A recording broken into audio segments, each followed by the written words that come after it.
That's putting your life in danger half of the time and stuff because now they got a vendetta against you and stuff because you wrote them up. And they're going to stick together.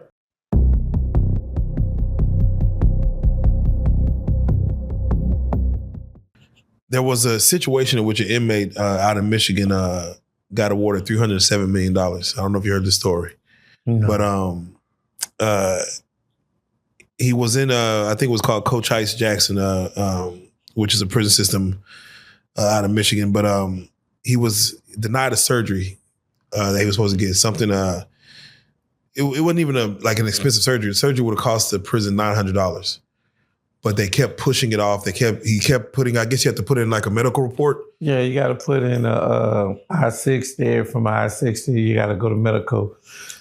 You got to go through all this red tape, man, and it's ridiculous. Some people really need that service, but some people use it for the wrong thing.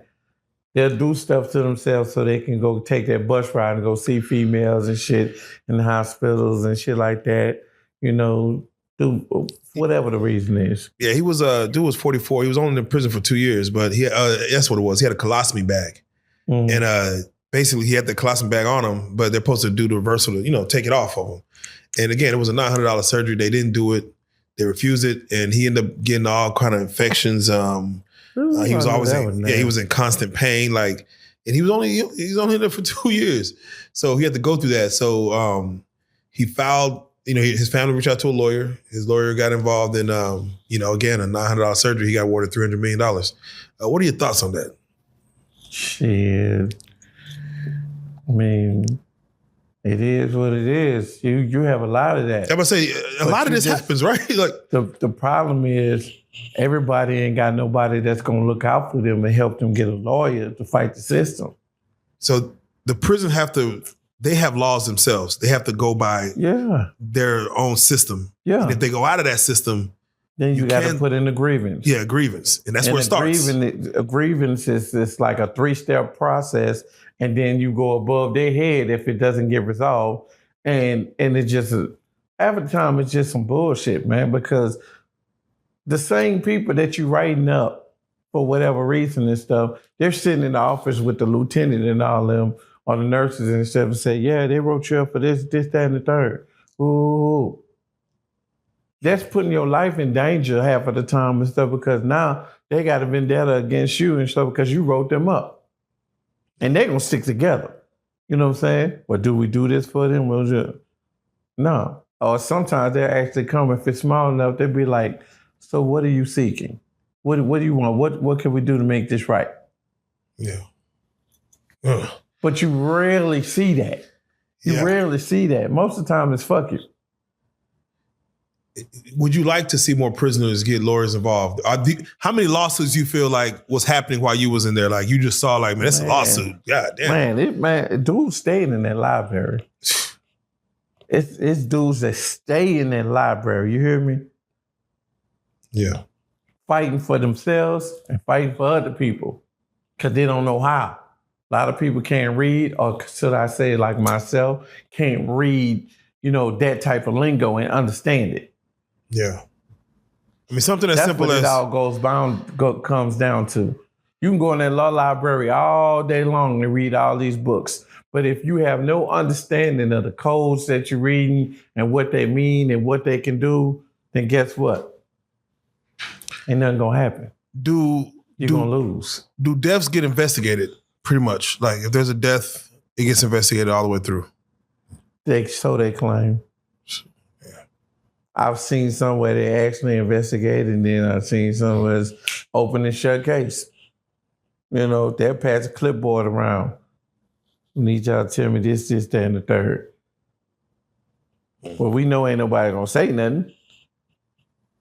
So it's open and shut up. Put you back there with one of them crosses back there, but they ain't got nobody's name on it, and you just a casualty. Unless your people start bitching about an autopsy or bitching about, we need y'all to do something. Y'all got to look into it. My brother wouldn't have took his life, or he wouldn't have did that. You know what I'm saying? That's right. But by everybody not having nobody on their team, then a lot of people fall by the wayside and get forgotten. telling you, the fact that they bury you on the prison grounds. Oh yeah, it's crazy that we can't even have our loved one back because maybe no one called for them. Fields, man, they got miles and miles. This has been going on for decades. Miles and miles and miles of dead people back there. And when you walk back there, you can't even go for, if you had a loved one, a partner, a homie, and shit there, you can't even run back there and figure out where he at. Because every plot looked the same. Man, reality check. So again, Gizzle, as we do these stories, man, we do them not to glorify.